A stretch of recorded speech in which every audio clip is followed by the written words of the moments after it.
रामराम मंडळी, श्री स्वामी समर्थ. तुम्हा सर्वांचे आपल्या चॅनलवरती स्वागत आहे. अगदी मनापासून स्वागत आहे आणि तुमच्या सर्व चांगल्या इच्छा स्वामी महाराजांच्या कृपेने पूर्ण होवोच ही प्रार्थना स्वामींचरणी करते आणि आपल्या नवीन एका व्हिडिओला सुरुवात करूया. पहा, 5 जुलैला आलेली आहे ज्येष्ठ महिन्यातील अमावस्या. याविषयीची आपण माहिती पाहणार आहोत. तर पहा, अमावस्येला आपल्याला एका ठिकाणी पितरांसाठी दिवा लावायचा आहे. 5 जुलै महिन्यामध्ये अमावस्या जी आहे तर ती 5 जुलैला आलेली आहे. आणि ही अमावस्या जी आहे तर या दिवशी ज्येष्ठ महिना संपून त्यानंतर पहा आषाढ महिन्याला सुरुवात होणार आहे. तर पहा, ही दर्श अमावस्या असणार आहे आणि ही अमावस्या जी आहे तर ती 5 जुलैला सकाळी 4:57 सुरू होणार आहे आणि 6 जुलैला सकाळी 4:26 ती संपणार आहे. पहा, अमावस्या ही हिंदू पद्धतीत चंद्रमाशी कालमापनातील 30वी तिथी असते. पहा, तर या दिवशी रात्री पृथ्वीवरून चंद्र दिसत नाही. पहा, आणि म्हणूनच या तिथीला चंद्र दिसत नाही म्हणून ती अमावस्या तिथी असते. या दिवशी आपण पितरांसाठी काही सेवा, उपासना, उपाय केले तर आपल्याला पितृदोष जो आहे तो नष्ट होत असतो. पहा, असं सर्वांनाच वाटत असतं की अमावस्या आली म्हणजेच हा दिवस अशुभ आहे. असं काही नाही.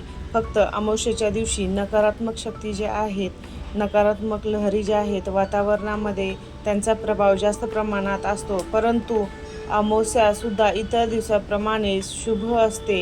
या दिवशी जर आपण काही सेवा केल्या, काही उपासना केले, काही भक्तिभावाने जर काही उपाय केले तर त्याचे फळ जे आहे ते आपल्याला निश्चितच मिळत असते. पहा, आता जर आपल्याला पितृदोष असेल तर आपल्या घरातील प्रगती होत नाही. पहा, आपल्याला बऱ्याच अडचणींना सामोरे जावे लागत असते. पहा, ज्याप्रमाणे कुलदेवी आपल्याला कुळाचं रक्षण करत असते तर त्याचप्रमाणे आपल्याला पितरांचा आशीर्वादसुद्धा गरजेचा असतो. तर पितरांचा आशीर्वाद असेल तर आपले पितर आपल्यावरती प्रसन्न होत असतात.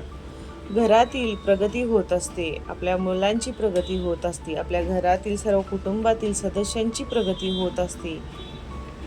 हा पितृदोष जो आहे तो महिला असो पुरुष असो हे सर्वांनाच, घरातील कुटुंबातील सर्वच व्यक्तींना लागत असतो. पहा, असं नाही की ते फक्त महिलांनाच लागतो किंवा फक्त पुरुषांनाच लागतो, तो सर्वांना लागत असतो. म्हणून पहा, तुम्हाला जर पितृदोषाचा त्रास असेल किंवा तुमच्या घरामध्ये काही केल्या प्रगती होत नसतील, विवाह जुळत नसतील, पहा विवाह संबंधीच्या काही अडचणी येत असतील, मुलांचे वय जास्त झाले तरीसुद्धा घरामध्ये लग्न होत नसतील तरीसुद्धा पितृदोष आहे असू शकतो. पहा, त्यामुळे तुम्हाला काही अमावस्येच्या दिवशी आपल्या पितरांसाठी काही उपाय, सेवा पितरांची करायची आहे आणि त्यांचा कृपा आशीर्वाद आपल्याला प्राप्त करून घ्यायचा आहे. त्यामुळेच आपल्याला या दिवशी पितरांसाठी एक दिवा लावायचा आहे. अमावस्या तिथी जी आहे तर ती पितरांना समर्पित असते. पहा, अमावस्याला दान धर्म करणे तसेच पवित्र नदीमध्ये स्नानाला जितके महत्त्व आहे तेवढेच महत्त्व या दिवशी पितृतर्पण किंवा पितरांसाठी सेवा करण्यासाठी महत्त्व दिले जाते. आणि म्हणूनच आपल्याला हा असा एक दिवा जो आहे तो लावायचा आहे. आता हा दिवा आपल्याला कसा लावायचा आहे तर आपण पाहणार आहोत. त्यासाठी तुम्हाला व्हिडिओ पूर्ण पाहायचा आहे आणि त्याचबरोबर चॅनलला लाईक करायचं आहे, व्हिडिओ शेअर करायचा आहे. पहा, आणि तुम्ही जर बेल आयकॉन प्रेस केलं नसेल तर बेल आयकॉन तुम्हाला नक्कीच प्रेस करायचा आहे. त्यामुळे माझ्या नवीन सर्व व्हिडिओंची नोटिफिकेशन तुम्हाला भेटेल आणि तुम्ही एकही व्हिडिओ मिस करणार नाही. आता पहा, आपण या दिवशी एक आपल्या पितरांसाठी दिवा लावणार आहे. त्यामुळे आपल्याला आपल्या पितरांचा आशीर्वाद जो आहे तो मिळणार आहे आणि आपल्याला जो काही पितृदोष आहे तर तो नष्ट होणार आहे. तसेच पितरांना आपण जेव्हा दिवा लावतो तर तेव्हा आपल्याला त्यांच्या आत्म्याला शांती मिळत असते. पहा, पितरांच्या आत्म्याला. आणि दिव्याजवळ येणारे जे काही कीटक आहेत, जे काही सूक्ष्म जीव असतात आहे ते कीटक जे आहे तर ते इतर सूक्ष्मजीव खाऊन टाकतात आणि ते तृप्त होतात. त्यामुळे अप्रत्यक्ष अन्नदान केल्याचे हे सुद्धा आपल्याला मिळत असते. अन्नदान केल्याचे प्रतीक मानले जाते आणि त्यांचे सुद्धा आपल्याला पुण्य मिळत असते पहा.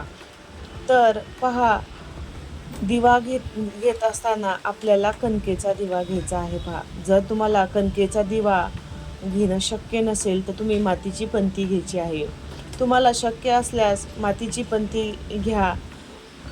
दिवा कणकेचा शक्य नसल्यास मातीची पंती घ्यायची. जर तुम्हाला कणकेचा दिवा बनवणं शक्य नसेल तर तुम्ही मातीची पंती घ्यायची आहे. त्यानंतर आपल्याला काय करायचं आहे पहा.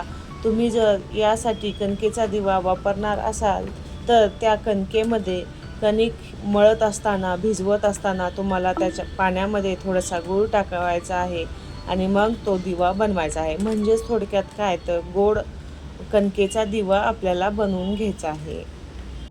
पहा, तुम्ही जर कणकेचा घेतला तर असा बनवा आणि कणकेचा घेणं शक्य नाही झाले तर मातीची पंती घ्यायची आहे पहा. मग आता हा आपल्याला ठेवायचा कुठं? पहा, सर्वात अगोदर तुम्हाला अमावस्या तिथी किती वाजल्यापासून किती वाजेपर्यंत आहे ते पाहायचं आहे आणि त्याच्यानंतर तुम्हाला दिवा लावायचा आहे. म्हणजे त्यावेळेस अमावस्या सुरू असली पाहिजे. तर पहा, अमावस्या जी आहे ती 5 जुलैला सुरू होणार आहे आणि 6 जुलैला पहाटे संपणार आहे. त्यामुळे आपल्याला हा उपाय करत असताना 5 जुलैला रात्री आपल्याला हा उपाय करायचा आहे. हा दिवा लावत असताना अमावस्या असायला हवी, म्हणजेच अमावस्या तिथी असायला हवी. आता तो कुठे ठेवायचा आहे? या ठिकाणी आपण ज्या ठिकाणी आपण माठ ठेवतो ना, पिण्याचे पाणी ठेवतो, तिथे आपल्याला हा दिवा प्रज्वलित करायचा आहे पहा.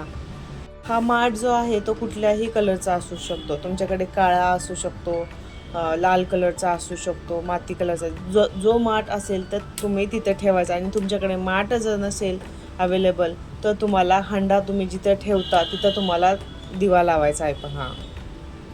आता पहा, हा दिवा लावत असताना आपल्याला ह्या दिव्याचे तोंड दक्षिणेला करायचं आहे. दक्षिणेला तोंड करून आपल्याला हा दिवा ठेवायचा आहे. म्हणजेच बघा, जिवंतपणे आपण माणसांची सेवा करत असतो, परंतु मृत्यूनंतर सुद्धा काही गोष्टी या आपल्याला करायच्या असतात आपल्या पितरांना प्रसन्न करण्यासाठी. जेव्हा आपण पितरांची मृत्यूनंतर सेवा करत असतो तेव्हा आपल्याला त्यांच्यासाठी दिवा लावत असताना दक्षिणेला तोंड करून, म्हणजेच त्या दिव्याची वात असणार आहे ती, त्याचे तोंड असणार आहे ते दक्षिणेला करून आपल्याला लावायचे पहा. पितरांसाठी जेव्हा आपण सेवा करत असतो त्यावेळेस आपण दक्षिणेला दिव्याचे तोंड करून लावत असतो. बाकी कुठल्याही वेळी दिव्याचे तोंड हे दक्षिणेला करून लावले जात नाही. असा हा दिवा आपल्याला लावायचा आहे आणि हा दिवा आपल्याला स्पेशली आपल्या पितरांना समर्पित करायचा आहे, पितरांसाठी लावायचा आहे किंवा तो वापरायचा आहे. हा दिवा तुम्ही लावा, त्यामध्ये तेल घाला, नंतर त्यामध्ये तुम्हाला त्या दिव्यामध्ये उडदाचे 5 दाणे तुम्हाला त्याच्यामध्ये टाकायचे आहेत आणि दिव्याची जी ज्योत आहे ती आपल्याला वात आहे ती दक्षिण दिशेला करायची आहे पहा. आणि मग तो दिवा आपल्याला प्रज्वलित करून घ्यायचा आहे. जोपर्यंत तो जळेल तोपर्यंत जळून द्यायचा आहे पहा. जोपर्यंत जळतोय तोपर्यंत आपल्याला जळून द्यायचा आहे किंवा तुम्ही दुसऱ्या दिवशी त्यातील उडदाचे दाणे आणि वात जी आहे ते तुम्हाला काढून बाहेर फेकून द्यायची आहे आणि दिवा स्वच्छ करून ठेवायचा आहे पहा. पण तुम्ही जर कणकेचा दिवा लावलेला असेल तर तुम्हाला एखाद्या झाडाखाली त्याला विसर्जित करायचं आहे. एखाद्या ठिकाणी तुम्हाला अशा ठिकाणी करा की जिथे तुमच्या पायदळी येणार नाही, अशा ठिकाणी तुम्हाला कणकेचा दिवा जर तुम्ही लावला असेल तर विसर्जित करायचा आहे. पण तुम्ही मातीची जर पंती घेतली असेल तर तुम्ही त्याच्यातले उडदाचे दाणे आणि वात काढून टाकायची आहे आणि तो स्वच्छ करून ठेवायचा आहे. नंतर पुढच्या अमावस्येला जेव्हा तुम्ही काही पितरांची सेवा कराल त्यावेळेस तुम्हाला हा दिवा तुम्ही वापरू शकता. पण पहा, हा दिवा तुम्ही कुठल्याही शुभ कार्यासाठी परत वापरायचा नाही. हा दिवा स्पेशली तुम्हाला तुमच्या पितरांच्या सेवेसाठी, पितरांसाठीच वापरायचा आहे. हे आवर्जून लक्षात ठेवायचं आहे. तर पहा, हा दिवा प्रज्वलित केल्यानंतर आपल्या पितरांचे आपल्याला स्मरण करायचे आहे, त्यांची आठवण करायची आहे, त्यांना बोलायचं आहे की माझ्याकडून काही चूक झाली असेल माझ्याकडून काही राहून गेलं असेल तर आपल्याला पितृदोष कधी लागत असतो पहा. पूर्वजांची जी इच्छा अपूर्ण राहिली तर आपल्याला पितृदोष लागत असतो, किंवा पितरांचे जे कार्य असते ते व्यवस्थित आपल्या हातून घडले नसेल तर आपल्याला पितृदोष लागू शकतो पहा. म्हणून पहा, आपल्याला पितरांना क्षमा याचना करायची आहे आणि चूक भूल झाली असेल तर आपल्याला क्षमा करावी. आपल्याला अगदी मनोभावे प्रार्थना करायची आहे, क्षमा मागायची आहे. तर पहा, अमावस्येच्या दिवशी सकाळी उठल्यानंतर आपल्याला मुख्य दरवाजावरती पाणी शिंपडायचं आहे. तर हे पाणी पिऊन आपले पितर तृप्त होतात, आपल्याला भरभरून आशीर्वाद देत असतात. आणि दुसरं एक करायचं आहे पहा, तुम्ही जर अमावस्येच्या दिवशी काळ्या कुत्र्याला पहा जर खाऊ घातली, पोळी वगैरे पोळी खाऊ घातली तर तुम्हाला पितृदोष कमी लागतो. त्या कणकेमध्ये पहा साखर घालायची आहे आणि ती गोड पोळी बनवायची आहे आणि काळ्या कुत्र्याला तुम्हाला ती खाऊ घालायची आहे. असे काही उपाय जर आपण केली, काही सेवा जप केले, पितरांसाठी केल्यास आपला नक्कीच प्रखर पितृदोष आहे तो कमी होण्यास मदत होते. अशाच पद्धतीने आपल्याला अमावस्येला आपल्या पितरांसाठी काही सेवा करायच्या असतात, त्या नक्कीच करत चला. त्याचे फळ हे आपल्याला नक्कीच भेटत असते पहा. चला तर झालेली सेवा स्वामी महाराजांच्या अर्पण करते. नंतर भेटूया पुढील व्हिडिओमध्ये. तोपर्यंत श्री स्वामी समर्थ.